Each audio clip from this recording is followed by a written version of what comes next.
जय गुरु महाराज। आज मुझे ये ध्यान आया कि पापा जी की डायरी जो है, जो उन्होंने दिसंबर 99 में शुरू की थी लिखनी, और उन्होंने शुरुआत उसमें की थी कि आपने जो हरबब महाराज के साथ पहली मुलाकात कब हुई थी, दूसरी मुलाकात कब हुई थी, और इसी तरह से उन्होंने शुरुआत की थी उस डायरी की। तो उस डायरी का मैंने कोशिश की है कि उन्हीं की डायरी से मैंने पढ़ के हिंदी में कुछ लिख के आज मैं यहाँ पे सुनाने की कोशिश करूँगा। यही कोशिश रहेगी कि उन डायरी के पन्ने में, क्योंकि पढ़ने में बड़ी दिक्कत आ रही है क्योंकि थोड़ा पेज हल्के हैं, तो जितना भी हो सकता है मैं रिकॉर्ड करके आप लोगों तक पहुँचाने की कोशिश करूँगा। ये 5 मार्च 1973, 5 मार्च 1973 उस दिन मंडे था, जिस दिन पापा जी ने इंग्लिश में कहीं पे नोट किया था कि उनकी पहली मुलाकात हरबब महाराज से हुई थी। शुरुआत इस तरह लिखी है पापा जी ने।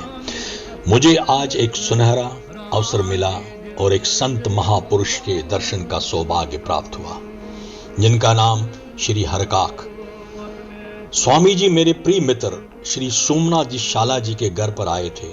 सोमनाथ शाला जी की माता जी बीमार थी और उस वक्त वो एक कोने में लेटी हुई थी और आंखें बंद थी। स्वामी जी एक बिल्कुल साधारण मगर मन को साधारण सी भाषा में मोहित करने वाली शख्सियत है। मुझे उनकी बातों में, उनके व्याख्यान में अपने बहुत सारे सवालों का जवाब भी मिला और डाउट्स भी क्लियर हो गए। मेरे मन में वो प्रश्न, वो डाउट्स बहुत समय से थे, जिनका उत्तर पाने की बहुत कोशिश की। जैसे ही स्वामी जी हरबब महाराज के दर्शन किए, वो सवाल और वो डाउट्स फिर मेरे मन और मस्तक में उठने लगे।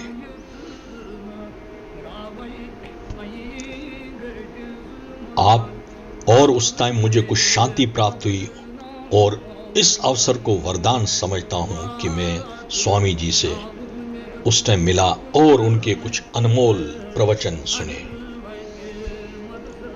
जो कुछ बातें उन्होंने बताई उसमें मैं थोड़ा सा संक्षेप में, हम मनुष्य योनि में क्यों पैदा हुए, कलयुग में जन्म लेना इसका क्या मतलब है, ब्राह्मण कुल में जन्म लेना इसका क्या मतलब है, और हमें कोई पल नहीं छोड़ना चाहिए परमात्मा की याद करने के लिए,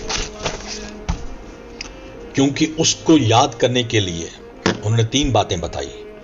कोई वक्त या समय फिक्स नहीं है, कोई जगह या स्थान फिक्स नहीं है, और कोई साइड मतलब उत्तर दक्षिण या नॉर्थ साउथ ईस्ट वेस्ट, जो हम इसकी कोई जरूरत नहीं है। मतलब परमात्मा को याद करने के लिए ये 3 बातें जो उन्होंने बताई, वक्त, जगह या कोई साइड, इसका कोई फिक्स नहीं है, जहां भी याद करना हो बैठ जाइए।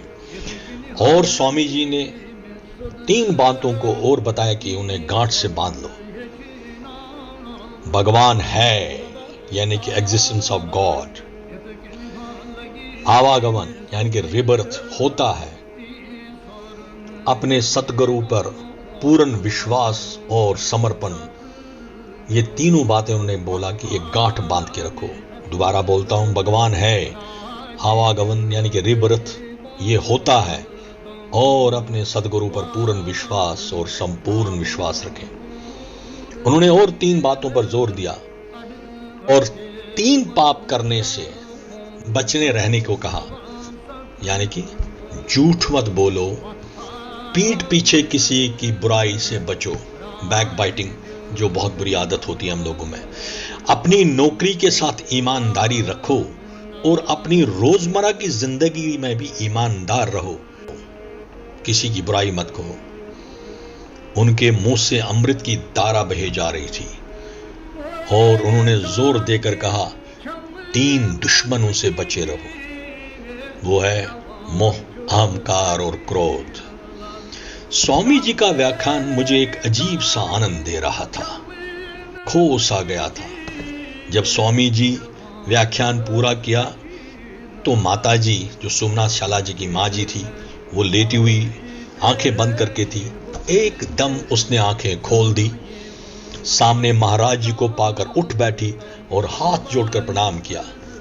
स्वामी हरकाग जी ने माता जी का हालचाल पूछा तो माता जी ने वापस जवाब दिया, महाराज, मैंने आज ही आपको स्वप्न में देखा था। आपके सिर के ऊपर शेषनाग का साया वो किया हुआ था, शेषनाग ऐसी। और स्वामी जी ने झट से उन्हें चुप रहने का इशारा किया और बहुत आहिस्ता से बोला, ऐसी बातें कहनी नहीं चाहिए, मतलब ऐसी बातें मजलिस में नहीं बतानी चाहिए। अच्छा, अब जाने की इजाजत दीजिए, मुझे दूसरे प्रेमियों के पास भी जाना है। और हरबम महाराज खड़े हो गए और बोला, देखो वो बेचारे इंतजार में मेरे यहां खड़े हैं।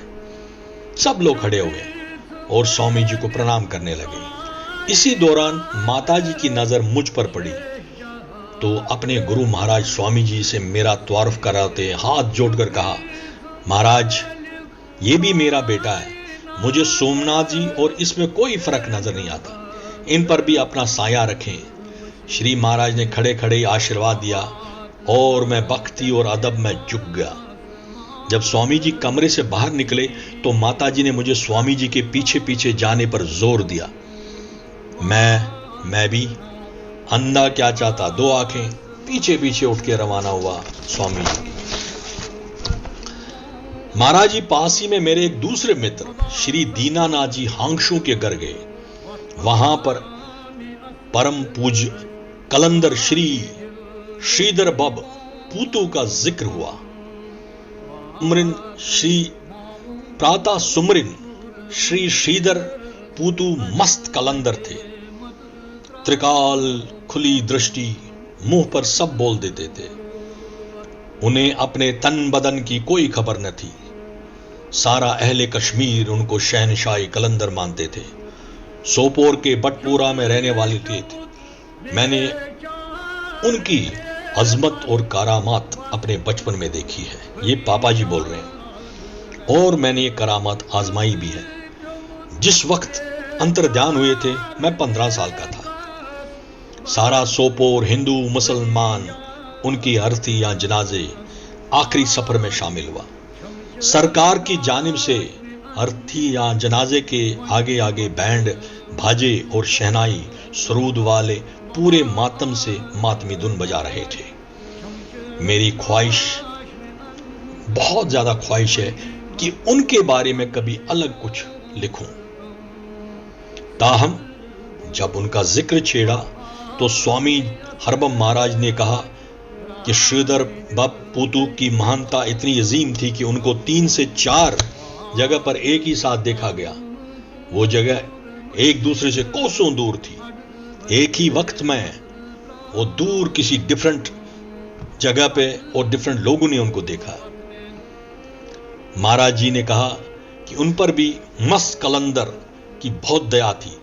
वो खुद हमको कुछ नसीहत करने के लिए एक इलाका मावर में एक दूर दराज जंगल में नमूदार हुए जो आबादी से कोसों दूर था और किसी को मालूम भी नहीं था कि हम वहां पर हैं। ये हरबम महाराज जी बोल रहे हैं। उन दिनों हम जंगल कटाई के कुछ ठेकेदारों के साथ काम करते थे। वहां उन्होंने बाकी कारकुनों यानी कि काम करने वालों को काम पर जाने को कहा, मगर मुझे रोककर बहुत सारी नसीहत की। मस्त कलंदर श्री श्रीधर पूतू जी जंगल में कहीं पहुंचे जहां पे किसी को नहीं पता था कि हरबम महाराज जी हैं, और वहां पहुंचकर उनके साथ बातचीत की और जो काम करने वाले थे उनको बोला तुम जाओ काम करने, मगर उनको वहीं रोका। हरबम महाराज की जुबान में मुझे रोककर बहुत सारी नसीहत की और परमात्मा की राह के भी रहबर बने। श्री श्रीधर बब ने हमारे साथ खाना भी खाया और करीब 4 बजे शाम को एकदम उठते हुए कहा कि अब जाना है। मैंने अपने एक मुलाजिम को हंदवाड़ा भेजा था कुछ रोटी वगैरह लाने के लिए, ताकि शाम की चाय जो है उस रोटी के साथ हमारे जो उस टाइम मस्त कलंदर श्रीधर पूतो आए थे वो खा ले। मैंने रुक के चाय पीने को कहा और ये भी बोला कि रोटी आ रही है, मगर वो रुके नहीं। जब मैं साथ जाने लगा मुझे रोक दिया। वो पहाड़ की ढलानों से उतरकर एकदम ओझल हो गए। मैं देखता ही रह गया। मैंने घड़ी देखी तो पूरे 4 बजे थे। जब मुलाजिम बहुत देर के बाद वापस आया तो मैंने नाराजगी जताई और श्रीधर बाब के लिए रोटी समय पर न लाने के लिए उसको डांटा। उसने जवाब दिया, पर उसने जवाब दिया कि उसने श्रीधर बाब को वड़ीपुरा में देखा था, तो मैंने सोचा कि आप तो वो चले गए तो रोटी लाने का क्या फायदा, मैं इसलिए आराम से आया। हरबम महाराज ने पूछा, कब देखा आपने? कहता 4 बजे के करीब जी, बराबर 4 बजे देखा मैंने इसी घड़ी में, उन्हें अपनी घड़ी दिखाई, इसी घड़ी में देखा था, 4 बज रहे थे। मैंने कहा अब तो क्या फायदा है तो। और वड़ीपुरा में एक दीवार के साथ वो बैठे पेशाब कर रहे थे। वड़ीपुरा और उस जंगल में उस टाइम 10 से 15 किलोमीटर का फर्क था। मैं एकदम अचंभे में आ गया। मैंने जब कहा 4 बजे तो यहां मेरे साथ थे वो। उसने अपनी घड़ी फिर दिखाकर कहा कि मैंने उस टाइम देखा था, पूरे 4 बजे थे। हम दोनों ने अपनी घड़ियां मिलाई और समय बराबर था। और मैं हैरान था कि 10 से 15 किलोमीटर की दूरी पर दोनों के साथ 2 अलग जगहों पर कैसे दिखे, जबकि उनकी करामात का ध्यान था, मगर अभी भी यकीन नहीं आ रहा था कि ऐसा भी कुछ हो सकता है। जब स्वामी हरबम महाराज ने श्रीधर बाब महाराज की ये करामाती दास्तान सुनाई तो मेरे दिल में ये बात बैठ गया।